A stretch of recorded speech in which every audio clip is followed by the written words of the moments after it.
ازيكم يا حبايبي طلاب تانية اعدادي. النهاردة هنشرح درس اسلوب النداء.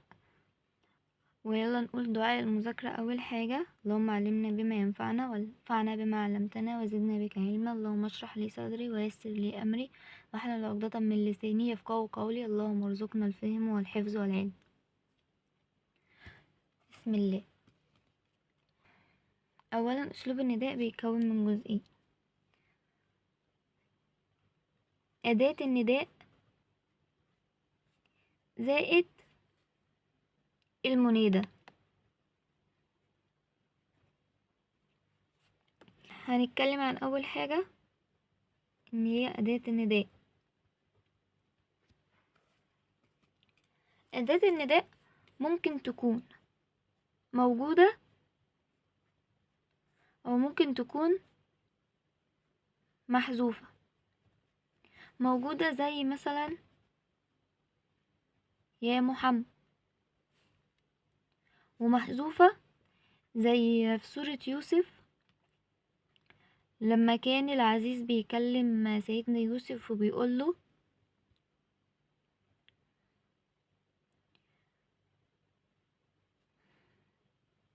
سوري يا شباب، يوسف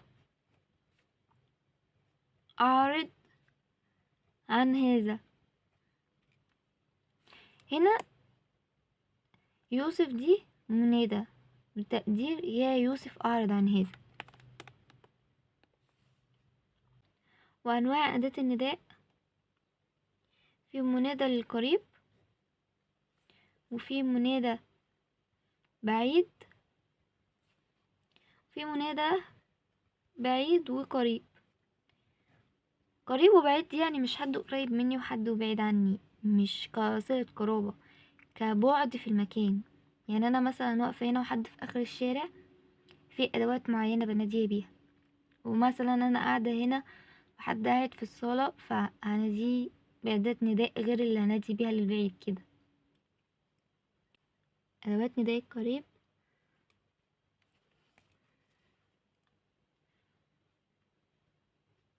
اي زائد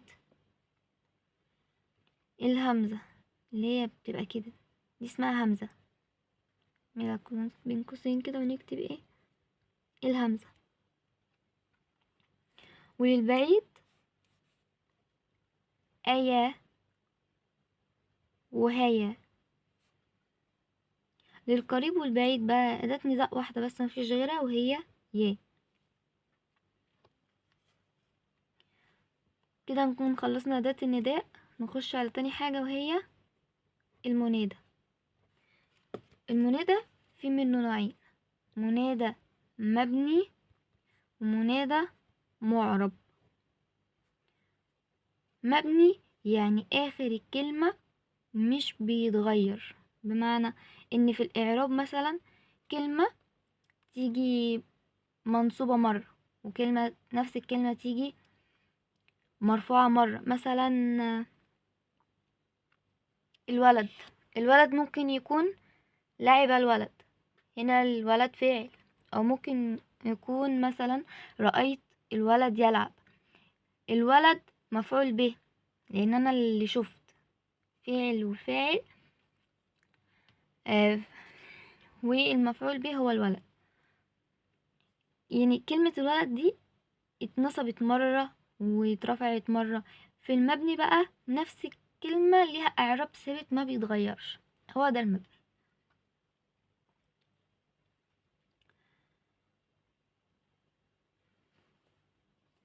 المنادى المبني حاجتين: المنادى المبني في منه نكرة مقصودة، وفي منه منادى علم مفرد. النكرة المقصودة دي انا بنادي حد معين، مثلا بقول يا طالب. يا طالب دي بنادي طالب معين مش كل الطلاب، عشان في ناس بتتكلم او في نصوص او شعر او كده الشاعر بينادي حد بيقصد بيه الكل، لا، انا هنا بنادي حد معين. وعلم المفرد، العلم المفرد ده زي محمد، فاطمة، عائشة كده. المعرب، المعرب فيه منه 3 انواع: مضاف، وشبيه بالمضاف، وايه، النكرة غير المقصودة. النكرة غير المقصودة، انا مش قصدي انادي حد، انا بنادي، يعني بقول يا طالبة، بنادي كل الطلاب، بس انا بناديه بصيغة المفرد. هنبدأ نشرح الانواع نوع نوع. نقول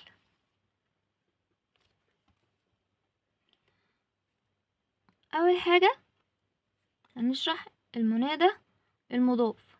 المنادى المضاف اللي هو ايه؟ المعرب. المنادى المضاف بيجي على طول بعده مضاف اليه، ده ثابت. المنادى المضاف على طول ثابت بعده مضاف اليه، وبيكون مش منون، مفيهوش تنوين.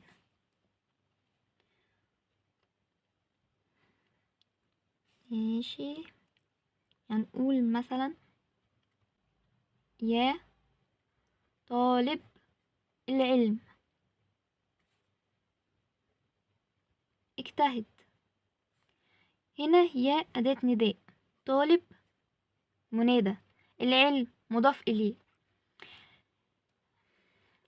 معنى كلمة مضاف إن الكلمة دي جت نكرة، فاللي بعدها لو جت معرفة اللي بعدها تقلب مضاف إليه. ده المضاف وده المضاف إليه. لو قلنا مثلا يا طلابنا اجتهدوا، طالما في ضمير لزق أو نكرة ومعرفة أو ضمير لزق أو يا طالبي العلم اجتهدوا،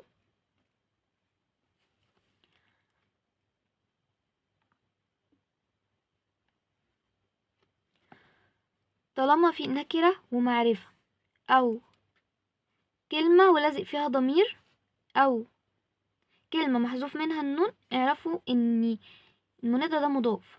ليه؟ هنا باينة خالص ان ده مضاف وده مضاف اليه، نكرة زائد معرفة مضاف اليه.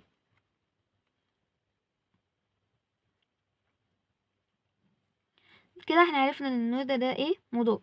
هنا الكلمة دي طلاب نكرة، والضمير المتصل ده يعتبر معرفة. الضمير المتصل اي الضمائر معرفة، فهنا على طول كده قاعدة ثابتة ان الضمير المتصل وش كده مضاف اليه، يبقى نكرة زائد ضمير متصل. ماشي، هي النادي، النادي بتاعت نون المتكلمين. يا طالب العلم هي مفروض تكون جمع، يا طالبين العلم، هي المفروض كده، بس النون الموجودة دي هنا دي غلط، ما تنفعش. في المنادى المضاف هنحذف النون للإضافة، هنحذف النون عشان بعدها جه مضاف إليه، هنقول يا طالبي العلم. طالما النون محذوفة أو نكرة فيها ضمير متصل من غير نكرة أو معرفة أيا كان، مفيش منادى بيجي بعده معرفة إلا في حالة واحدة وهقولها دلوقتي. طالما نكرة وضمير متصل أو كلمة محذوف منها النون أو نكرة ومعرفة، المنادى ده إيه؟ مضاف. نخش على تاني نوع معرب برضو، اللي هو المنادى الشبيه بالمضاف. المنادى الشبيه بالمضاف بيكون منون في تنوين، وبيكون لا تحذف منه النون. ده الكلمتين دول هما الفرق اللي بيفرقوا بين المضاف والشبيه بالمضاف. هقول لكم مثال دلوقتي، زي يا عاملا بالمصنع، وزي يا طالبا للعلم. هنلاحظ حاجتين، ان في هنا تنوين فوق مفيش، وان هنا على طول بيجي بعده جر ومجرور، بقى حرف جر والمصنع اسم مجرور، وهنا اللام حرف جر والعلم اسم مجرور، ومش بتتحذف منه النون للإضافة، زي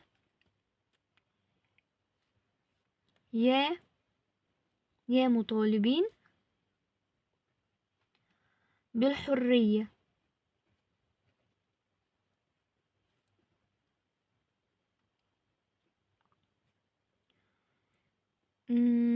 اسعوا لتحقيقها.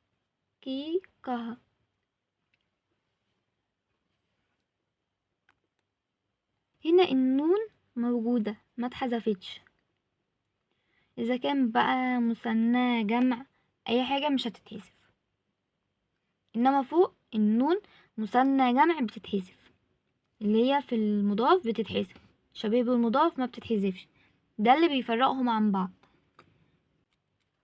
تالت حاجة،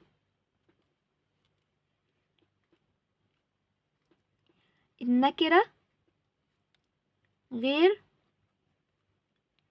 المقصودة.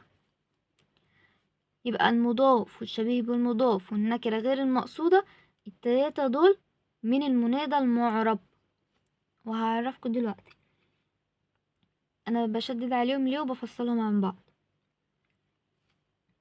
النكرة غير المقصودة هنا انا مش قصدي انادي حد معين،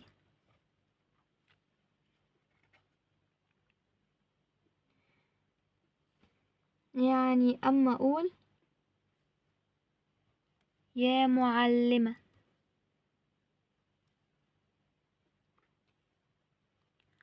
اعمل بإخلاص. هنا يا معلما انا مش قصدي انادي معلم محدد، انا بناشد كل المعلمين بقول لهم اعملوا بإخلاص، بس انا بتكلم بصيغة المفرد.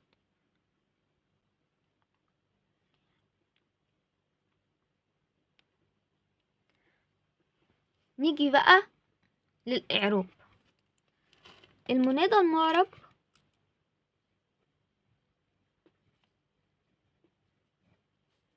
المنادى المعرب دائما منصوب، يعني يا طالبا هنا طالب، يا طالب هنا طالب منصوبة، يا طلابنا طلاب منصوبة، يا طالبي منصوبة. الشبيه بالمضاف، يا عاملا عاملا منصوبة، يا طالبا طالبا منصوبة، يا طالبين منصوبة. عشان كده لو تلاحظوا ان هي جت فيها يه ونون، علشان يا طالبين جت منصوبة علشان جمع المذكر السالم يرفع بالواو وينصب ويجر بالياء، دي جمع مذكر سالم. يا مطالبين بالحرية. النكرة غير المقصودة، يا معلم، معلما هنا منصوبة، وإلا ما كانتش اتنونت. ماشي. نيجي بعدها للمنادى المبني. المنادى المبني قلنا في منه نوعين، النكرة المقصودة والعلم المفرد. هنتكلم عن أول حاجة في المنادى المبني النكرة المقصودة. هنا بقى انا قصدي انادي حد معين، بمعنى اني اقول مثلا يا طالب اجتهد. لما اكون في الفصل وعندي مثلا طالب مش قد كده او مش بيجتهد قوي، فانا هناشد الطالب المعين ده، اقول له يا طالب اجتهد، بكلم حد معين. ولما اجي المنادى العلم المفرد ده زي اسم شخص،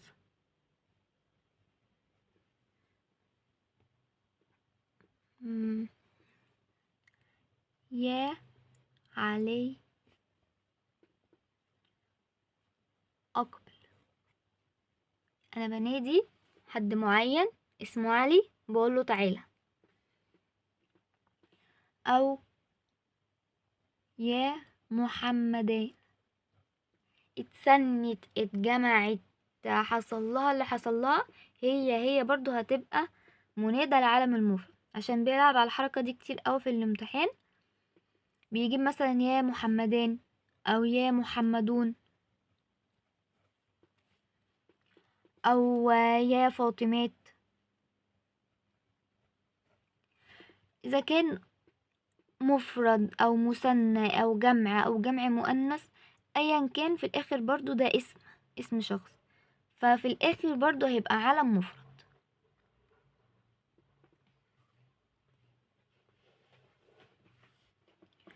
ولو جينا للإعراب هنقول إن المنادى المبني هو مبني على الضم، مبني على الضم بقى أو الواو لو جمع مذكر، أو مبني على الضم أو الواو، أو مبني على الألف لو مثنى. فسواء إذا كان مبني على الضم أو الواو أو الألف، ففي الآخر في محل نصب. يبقى المنادى المبني هيتعرب يا إما مبني على الضم في حالة المفرد وجمع التكسير، ومبني على الواو في حالة جمع مذكر سالم، مبني على الألف في حالة المثنى.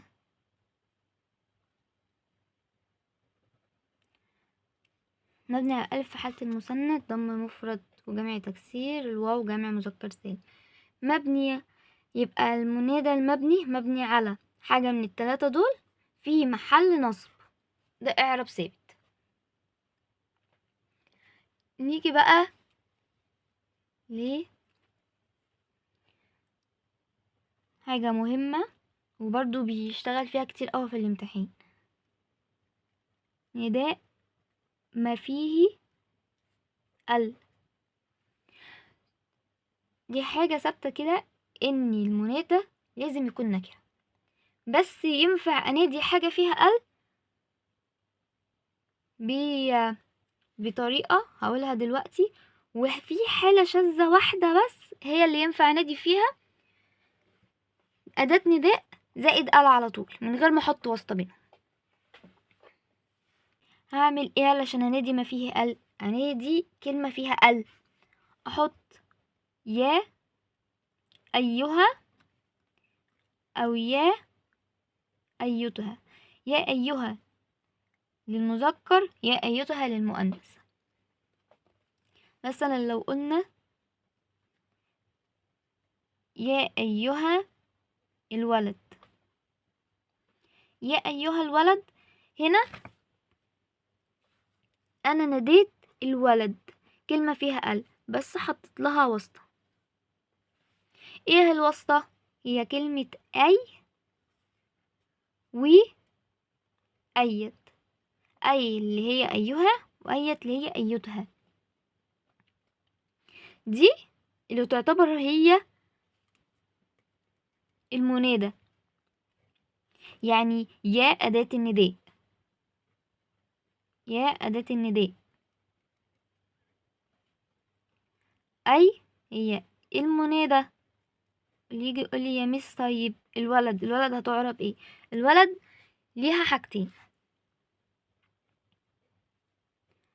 لو اعتبرنا ان الولد دي مش موجودة، ان هي كلمة مبهمة حاليا، كلمة مش معروفة، الكلمة دي اي كلمة فيها قلب بقى، الكلمة اللي قدامنا دي يا اما تبقى جامدة يا اما تبقى مشتقة. لو الولد كلمة جامدة هتعرب نعت او بدل، وسواء ده او ده هتبقى مرفوع. هتبقى يا الولد لو كلمة جامدة هتعرب نعت او بدل مرفوع، وهتتكتب كده في الاختيارات نعت او بدل او نعت وبدل. او الولد لو كلمة مشتقة، لو انا اشتقتها او خدتها من كلمة تانية تبقى نعت مرفوع. يعني لو جامدة نعت وبدل، مشتقة نعت بس. كلمة الولد طبعا مشتقة، فهي هتاخد اعراب نعت مرفوع.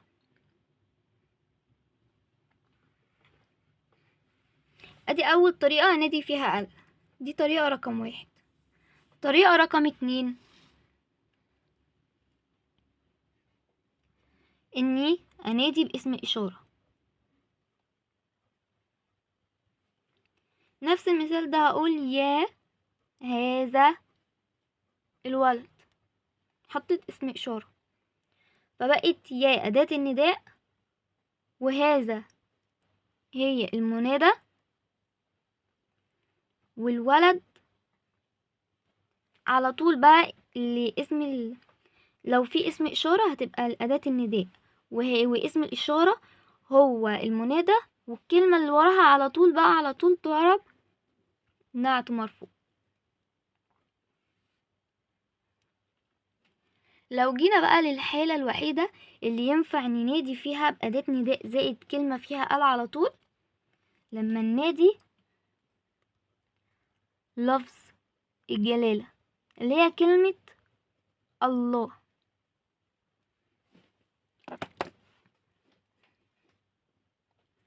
يا زائد الله بتساوي علم مفرد. كلمة الله طبعا احنا عارفين، كلنا عارفين ربنا، الله دي علم، فهتبقى علم مفرد.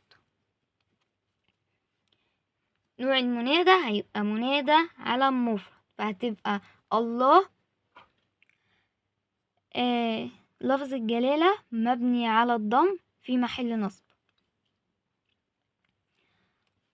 او ممكن اعمل حاجة تانية، ممكن اقول الله زائد ميم عليها شد اللي هي الميم المشددة هتساوي اللهم.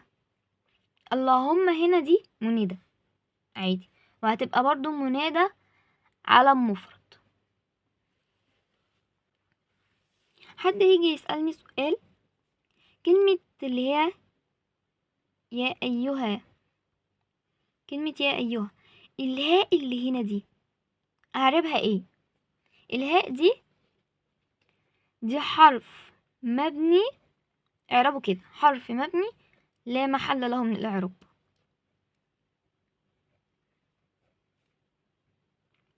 حرف مبني لا محل له من الإعراب، هو حرف مبني بس.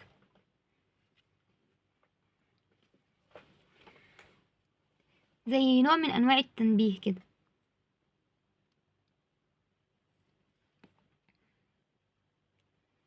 نيجي بقى على ملحوظتين مهمين جدا.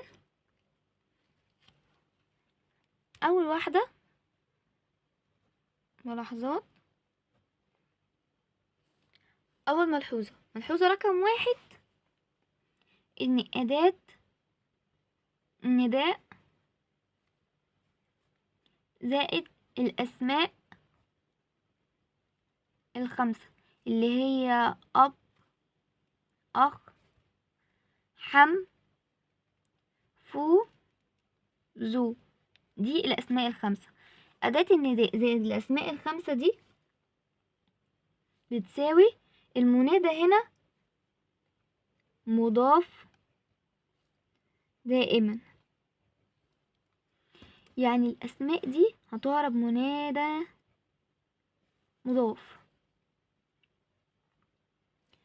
تاني ملحوظة ان المنادى زائد ياء المتكلم اللي هي قلمي، اليه اللي في قلمي دي ياء المتكلم.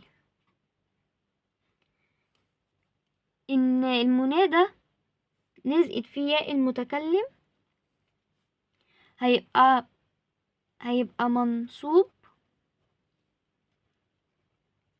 بالفتحة المقدرة، هيبقى منصوب بعلامة مقدرة. دي ملحوظة مهمة جدا لانه بيلعب في الاعراب كتير قوي في الامتحان، خلوا بالكم. هنقول مثلا يا صاحبي، صاحبي هنا اعرابها هيكون